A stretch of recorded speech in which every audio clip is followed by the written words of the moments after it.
Namo tasse bhagavato arahato samma sambuddhasse. Namo tasse bhagavato arahato samma sambuddhasse. Dear Dhamma friends, for the last few days we have taken this Ogatharana Sutta, or the discourse on the how to cross the floods, and there the Buddha give the general instructions how to maintain the middle path, not to hurry and not to tarry, and then to cross the flood. And in that sense, the Buddha alarmed us not to associate the extremes, that means too much halting or too much straining, and that is the only instruction he gives.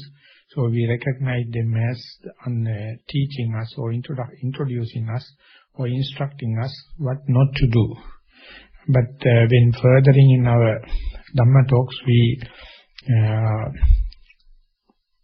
selected the mindfulness as the part that we what to do. Buddha in this discourse explained what not to do, but in other discourses where he has given a very good explanation about the mindfulness, nicely fit into this sutta for a seeker who is searching for what to do. So in that respect, for the last two discourses, we came to know the way the mindfulness helps us in finding the middle path in this business of crossing the flood. Today also I thought of furthering it. How does person who is really employing the mindfulness experience the way the particular person crossing the flood?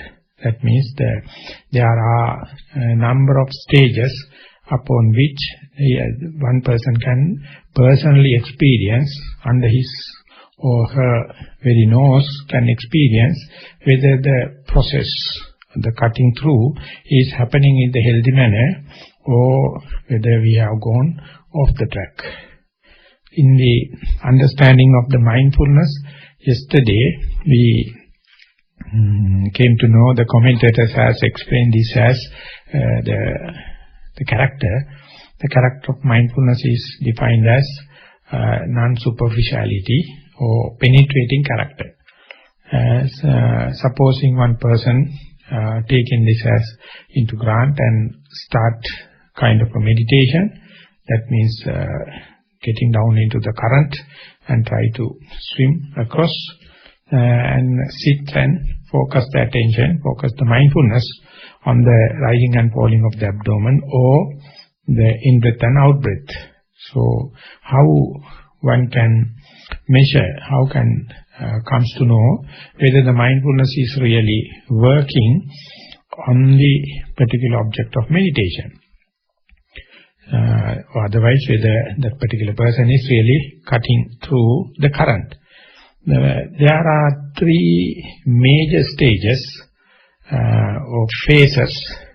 Out of that, the most important one is the very first one, and that is, of course, little widespread area, but easy to understand. So therefore, those who have already given time or taken time to do certain amount of meditation on this particular way, the Satipatthana way, focusing the attention on a particular object based upon the bodily movements, called Kaya Anupassana, contemplation on the body, in body, namely the Anapanasati, the mindfulness on in-breath and out-breath, or the rising falling of the abdomen. If the mindfulness is really focused upon the object, as and when the object arises. For example, as and when the in-breath arises, his mind falls calm and quiet on the object of rising pace of the breathing, and then he can clearly understand the mind is now with the breathing. And then the observation happens, or if he or she wish, can note it as in-breath, and then comes to know what are the characteristics, what are the features of the in-breath, what are the experience of the in-breath. For example, one may experience the rubbing sensation, or maybe some coolness or hot expansion, stiffness, tension, whatever may be. So they are the basic norm, or the aphorism is, if you look, you will see. This looking, usually we call looking with this your eye, but here the connotation is that with your mental eye, you observe. While you are observing the in-breath, forgetting about the rest of the world and everything, if you look at, you will see.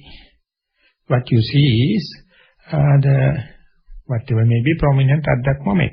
So that means you may see, as I presented earlier, the rubbing sensation, or uncomfortability, or comfortability, or sometimes very lightness, or very heaviness, stiffness, tension, coolness, or turbulent kind of a current, or very unturbulent kind of current, whatever may be, you can observe. So therefore, if the mindfulness is there, the one first thing is, if you look, you will see. So when you are looking at, or when you observe it, you must make sure what can you see. That is what indicating whether mindfulness is very focused. So now the in-breath phase is finished, and we'll see now the second out-breath phase is coming, and as and when it arises, if the mindfulness focus on the out-breath, if you look at it, if you observe it, you will see the difference between the in-breath experience and the out-breath experience, and that is how you come to know whether mindfulness is very swift, very agile, so that it can observe in-breath separately and out-breath separately. Physically also it happens because there is a gap in between in-breath and out-breath. So more and more you observe, few things are taking place. That means the observed mind and the observed thing and the observing mind become somewhat closer and closer. You are bound to get more and more detail, more and more characteristic of in-breath and out-breath. And to keep this object of observation in line with the mindfulness, it must be assured that there are no wandering thoughts, there are no irritating sounds, and there are no painful other sensation from the body. If it is so, the object of observation and the observing mind will fall calm and quiet, as well as appear like face to face. It is a natural thing. If you observe one particular object again and again, you are bound to see more and more details with respect to the time you observe. So this is the technique. In the Satipatthana Sutta and other places, the Buddha recommend, instead of changing the object of observation, try to focus upon the same thing. As and when the in-breath happened, your mind is prepared and ready to observe. And when it is changing into the out-breath, equally you are prepared. So as and when it arises in-breath, you observe. As and when the out-breath arises, you observe. More and more you go there, you can see the more details. At the beginning, you see, if you are a beginner, at the beginning you see the most peak experience, the peak rubbing sensation, or most gross side of the signal. More and more, if you are successful and continue to observe, you are bound to see it is not a one thought moment or one experience. It is just arising from nowhere and then come up to the maximum of heat, cold, stiffness, tension, rubbing kind of thing, and then again ceases to exist. So it's appear like a process. More and more you see the beginning, preliminary arising of the sensation, and then how come up to the maximum, and then again ceases to exist, and ultimately it is completely turned into other way, when it is out-breath start, they are also without, as if there is no sensation, and then slightly another rubbing sensation. Contrast to the coolness of the in-breath, some kind of a warmness maybe, and then it comes up to the peak and disappears. So that is how you can understand whether you are really cutting through the stream current, and without hurrying and without tarrying, you just swimming across like. So when this happens, often, of course, the other secondary objects come and intrude. So therefore, more and more you practice, what happens is, you will understand the value of this precious moment, whereby the object of observation and the observing mind is face to face. So if you wish to have undisturbed continuity of the observation or looking, what you have to do is, you have to observe very closely. That closeness, how can you achieve?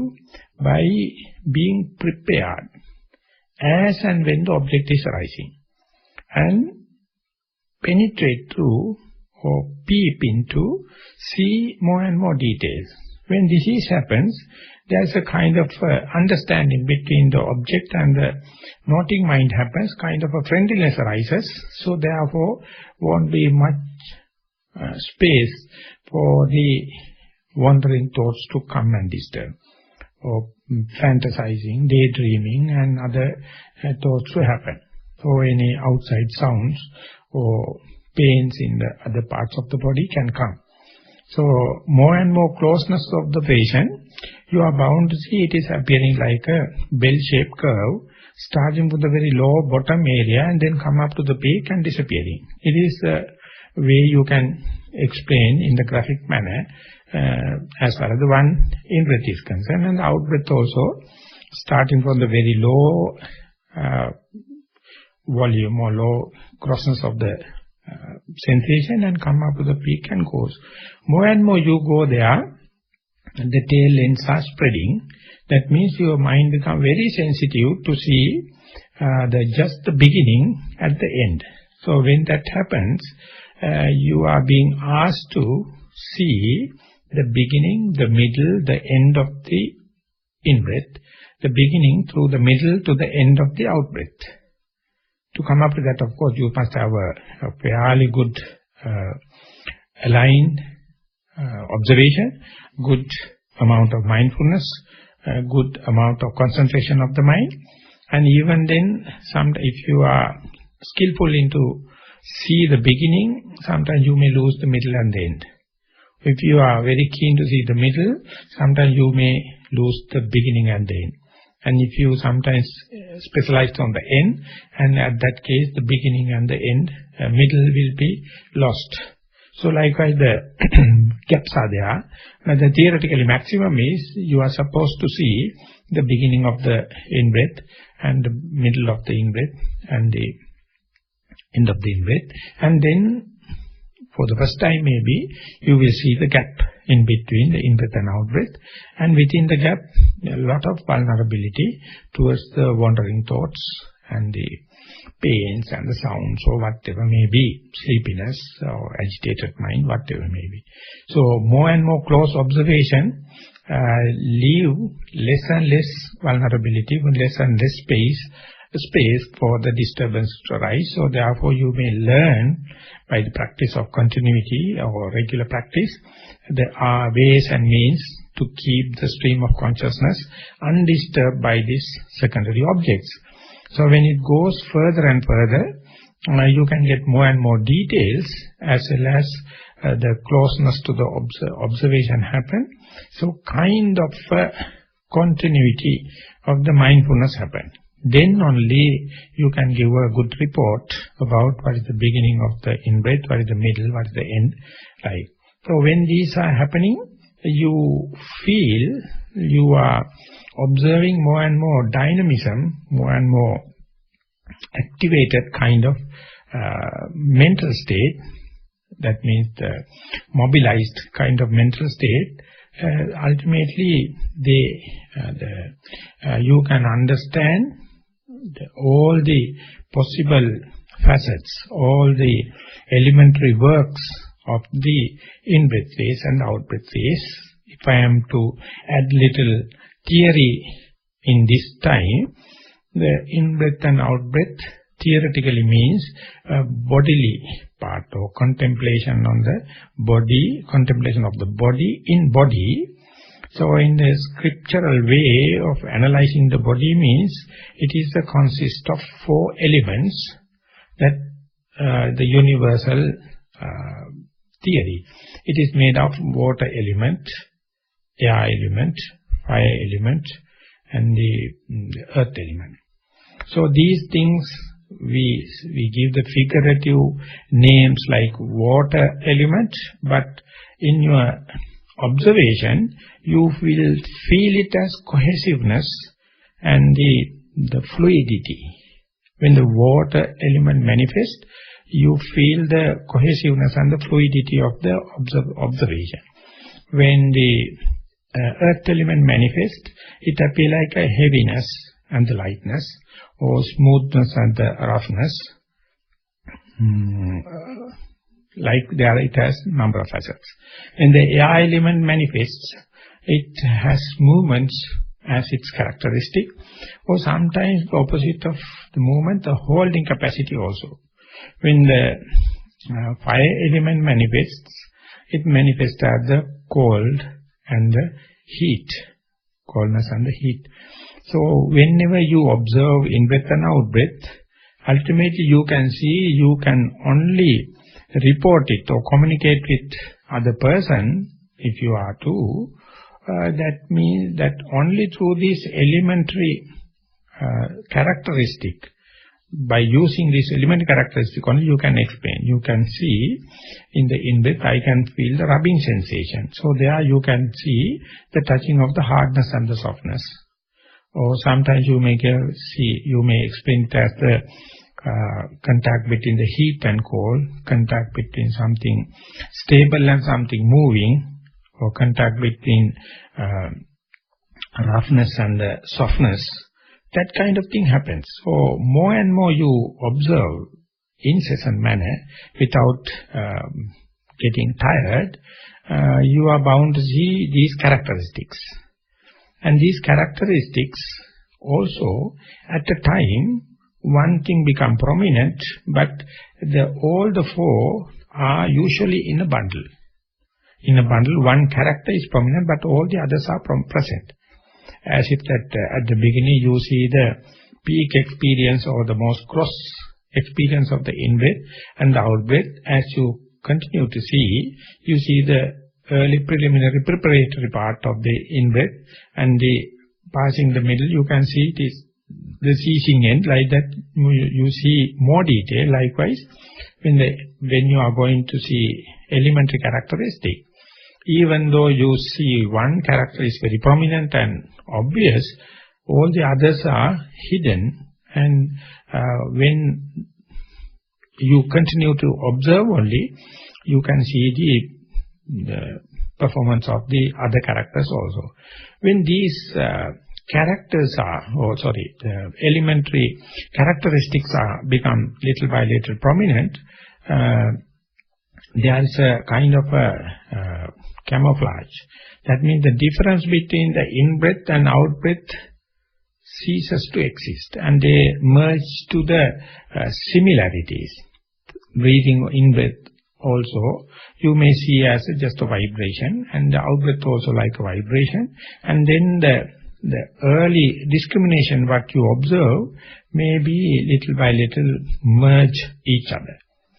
So therefore sometimes you find difficult to communicate, not like in the rough in-breath and out-breath.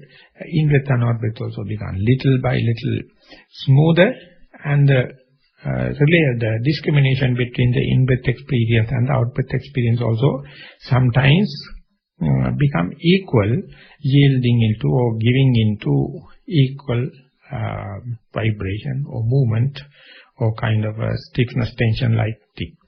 So when these things, if you know the theoretical way, explanation, you will not get disturbed. Instead, you will employ more and more close observation and the steadfast mindfulness Otherwise, you will just get up and go thinking that there is no much of interest in observing the in-breath and out-breath. There are no differences, so sometimes you may say no in-breath and out-breath.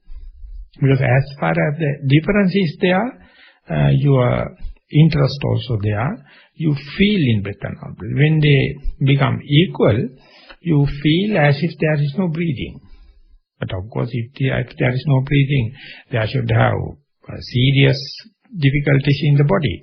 When the body is very calm and quiet, still you go to the area from the rough breathing to the shorter breathing, long breathing to the shorter breathing, and that when it happens only, the merging each other also takes place. When that happens, the observing mind and the observed object also become so much close, they appear like also merging. So this is a very critical stage in the beginner. So therefore, the teachers often interview them and ask their explanation and ask them to keep the track as much as possible with this primary object. Even the thought appears, even the bodily pains and the irritation sounds comes. If you can ignore them, just to keep the track with in-breath and out-breath, the more and more the clarity will arise. That means at the beginning you see the different or discriminate characteristic of the elements, and more they go into manifest, and more you observe them. They appear everywhere in an equal manner. You can't discriminate whether it is in-breath and out-breath.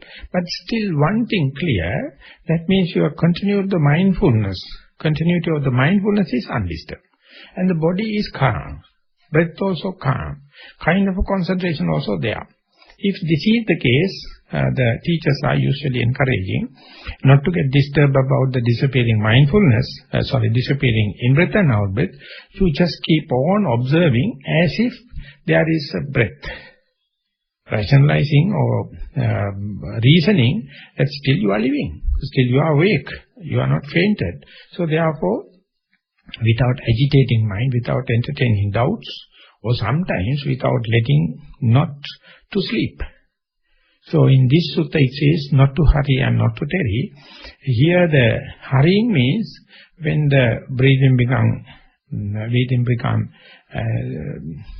insignificant and the discrimination become less and less, you sometimes entertain doubts as if whether I am in the correct track, or whether I am unmindful, or whether I am disturbed with the concentration. If it is so, everything will get disturbed. So this is called hurrying, and then you will be swift off. The other part is that if you are to read it as something disappearing and the interest reducing, and then energy you are releasing is reduced, if it is so, the slimy mind, the sloth and torpor sets in, and then the sleepiness can come. That is called tarrying, and you are sinking in the current.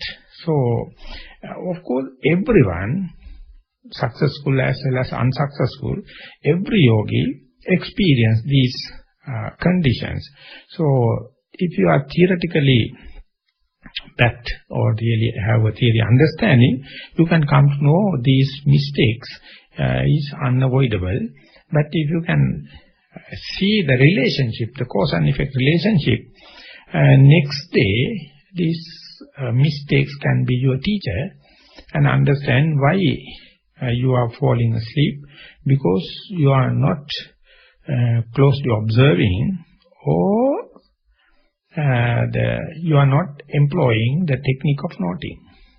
So if the sleepiness is the often disturbing character, teachers are instructing two remedies.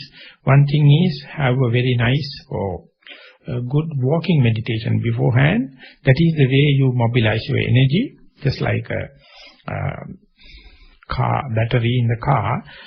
You have to, if you are keeping the car in the garage for a long time, before putting into a long journey, usually you have to check it.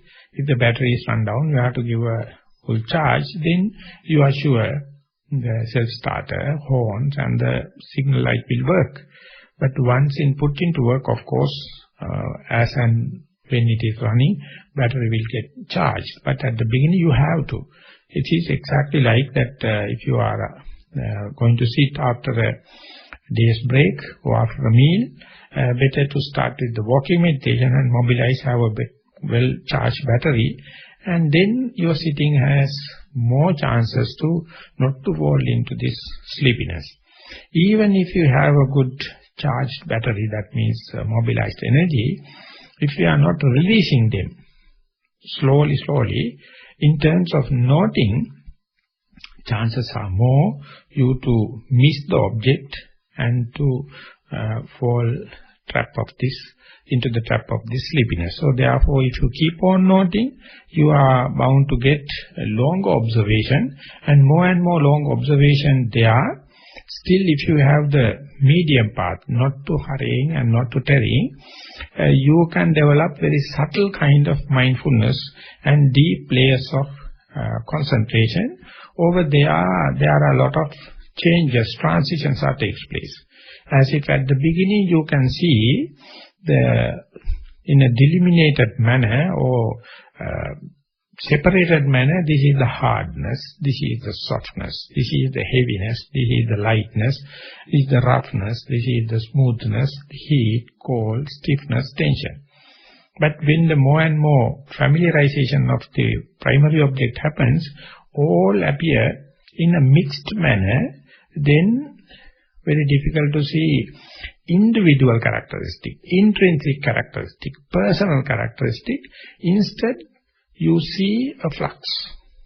The changing from these individual characteristics into the flux is what I mean, the transitional period. If you are not really following it, definitely, when you go into the flux, you often have self-critical kind of, destructive kind of interpretations. But if you know this is a natural development, and if you are to see episode by episode, event by event, then from individual characteristics to flux, kind of a change takes place, you can very closely observe it. And then you can understand when it gives into the kind of a flux, you can understand, you can discriminate whether it is in-breath or out-breath, but the continuity of the mindfulness, the thread of mindfulness, you can make sure. The continuity of the concentration, you can make sure. The touching point or the in-breath phase and out-breath phase differences, these things will be quite merged and very difficult to trace them, like in the early part of the sitting. So when and where, as and when this happens in each and every sitting, you will develop kind of a mastery, how to cope up with this changeover. That means to the stage where you can see the individual characteristic, and ultimately when that become more dynamic, when that become more closely observed, everything going to be a flux-like thing. That does not mean there is something wrong. That means you are more close to the object, and the mindfulness is, it has to go into the very continuity and the very steadfast level. Concentration also must be there. And if you keep the observation along with this flux, there are some other signs also, if you are unaware, will lead to the negative kind of interpretation. But if you be aware of, by listening to the talks or by discussions, you can understand this is a natural process. So to say, while you are observing this, the flux representing the in-breath and out-breath, some kind of thinking and thoughts are in the background. They have no any messages, kind of inert kind of thoughts. They are in the background, but even then, amidst of this all immature kind of thoughts, you can maintain the track with the flux that you observe. Or sometimes while you are observing this kind of a flux, you can hear the surrounding sounds, of course they are not addressing to you, they have no any messages, and they are always there. And that is, you are not disturbed by out of that. If you are well advised, or if you are well prepared, and there you can feel that there are some signals or signs to say the body is existing, and some bodily sensations are there, and it is not necessarily to disturb this observation of the flux. So when that happens, you can leave it aside and keep the track as much as possible with the primary object.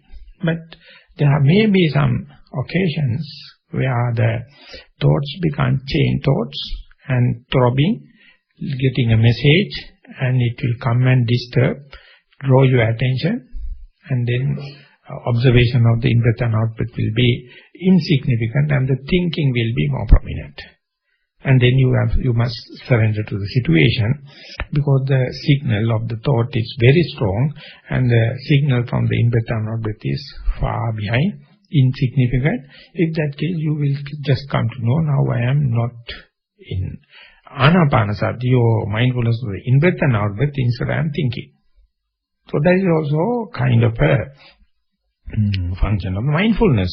But many put or explain it or interpret it as something negative, something wrong, as something of a weakness of the meditator life. But it is not necessarily so. The thought can be intruding, but if you are not really engaged with them, not going to react, not to fight against them, they will come and after a while they will disappear. Again, you can go back to the in-breath and out-breath. But if you are going to worry, or if you are going to employ hate or kind of a negative feeling, I can make sure that thought will be more persistent. So therefore, they are also, as far as the secondary objects, for example, thoughts are concerned, you must not invite them, or you must not fight against them. As and when it arises, you just not thinking, or daydreaming, or fantasizing. But not to entertain the content, not to encourage it. And as far as it is there, you just note, and you can understand many things. One thing is you are no more with the primary object. You are either have come some likings or disliking to the thoughts. And now we are on thoughts, not sounds, not pain, not mindful, not on the object of mindful, on the object or primary object. Like as many things are going to happen.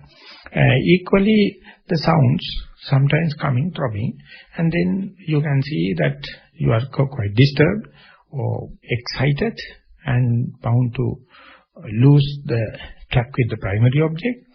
And they are the not to tarry, not to hurry means don't react. Just note it as a sound.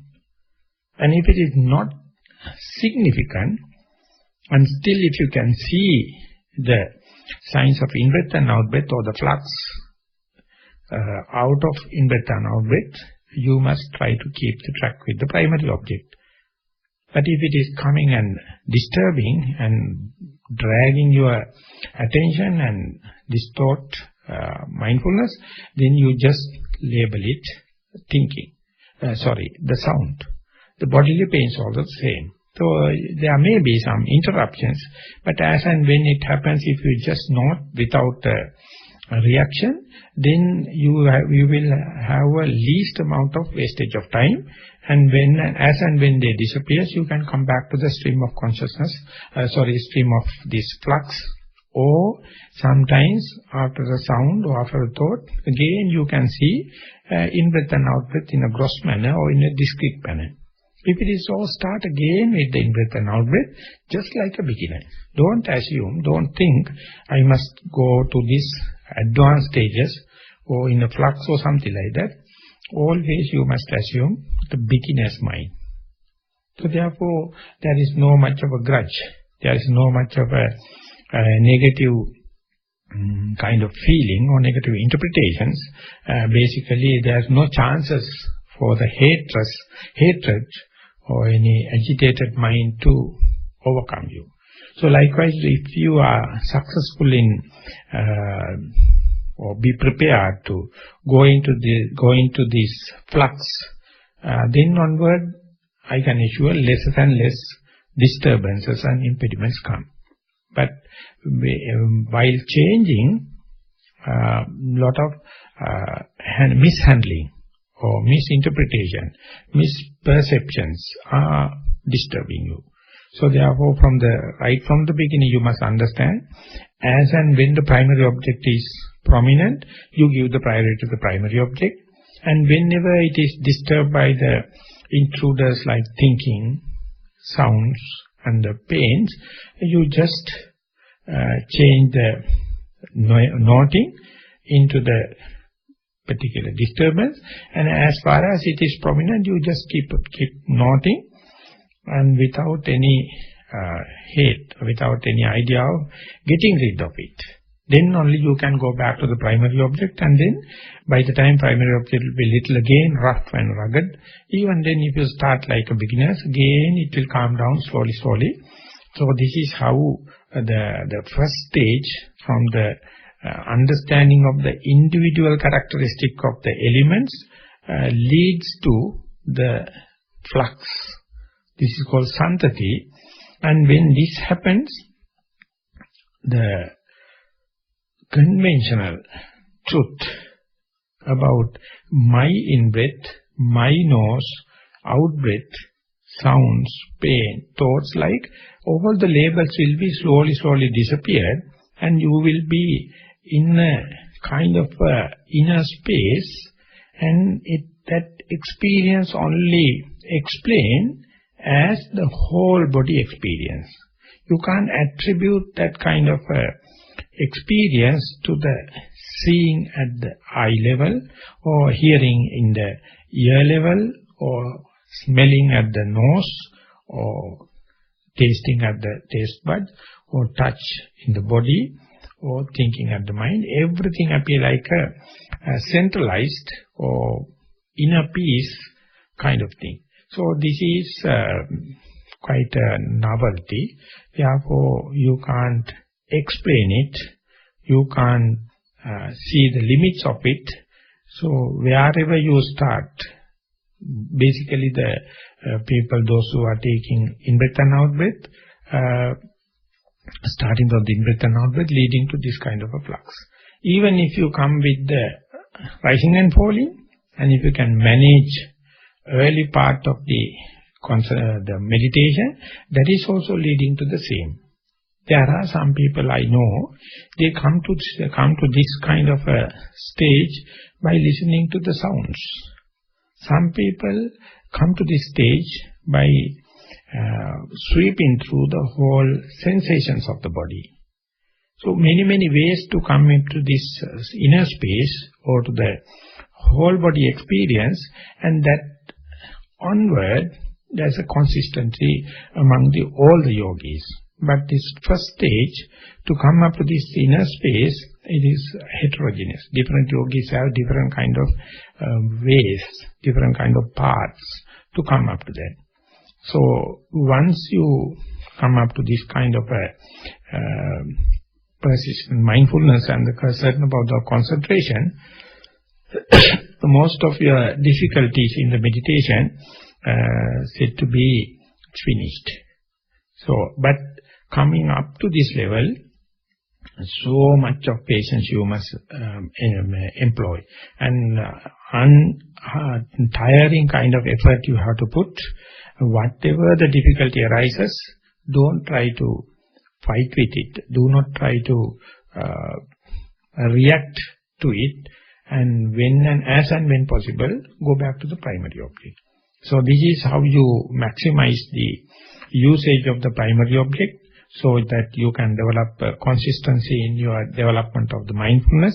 And once that inner space or the whole body experience come, then onward the concentration start to gather the momentum. Mindfulness also somewhat become persistent, and you are asked to maintain this state as much as possible.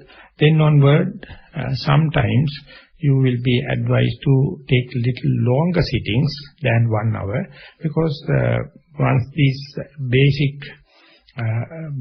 difficulties or rugged path is passed, then you come to the paved road. There you can sit longer. So early part is the most difficult, as well as the meditation, specifically the insight meditation master says, this is the most important part also, because this is, at this stage you start to feel now you are not swimming along the current, you are swimming against the current. So there you are to be quite balancing the amount of energy you are exerting and the amount of concentration you are gaining. So it must be balanced. And the amount of faith you are putting forth or using at the beginning, that Buddha himself has experienced it, that is how he instructs. So at the beginning you place some faith upon it, and then more and more you go there, some kind of wisdom arises. Whatever the object, if you are going to see continuously, you can see its relationships, its natural characteristics, and ultimately all the individual characteristics leading to this kind of a flux. So this onward only the real insights start. Up to now, stages are being recognized as preliminary stages, but these are the most important, just like foundation of a story building. So it must be well placed and well founded, then only you can keep on building. So even though I explain it within this short period of time, when you are practicing, of course it may not be the case. But some people with the quick wit can go into that very quick also. So therefore you must not underestimate your capacity, but always you must try to get the correct information and the correct alignment, and assimilating the middle path, then only experience start to accumulate one day by day. So therefore you are being asked to deal with single primary object, and always go to the sitting meditation after walking, and therefore the more percentage or more chances for you to get the successful sittings. More and more you get the success in the sitting, your mental power and determination power increases, and that is very helpful for the developing of the mindfulness. So this much I thought of sharing with you all, and tomorrow also I will try to continue with this one. So if I am to summarize, what I have to say is, if you wish to develop mindfulness, you must know, if you look, you will see. If you look, you are bound to see. So therefore, look at or observe the primary object very closely, very thoroughly, and then what you see is, it is the truth, or things as they are. It is not imagination, it is not your illusion, it's definitely the things they are. So that is, in a commercial world or day-to-day life, have no value, but in the vipassana meditation, that is sole object is to see things as they are. You see the breath which is under your very nose, very closely and very thoroughly. The amount of observed, the observation you got is your wealth. That is the aim you are in your early part of meditation. Thank you very much for listening.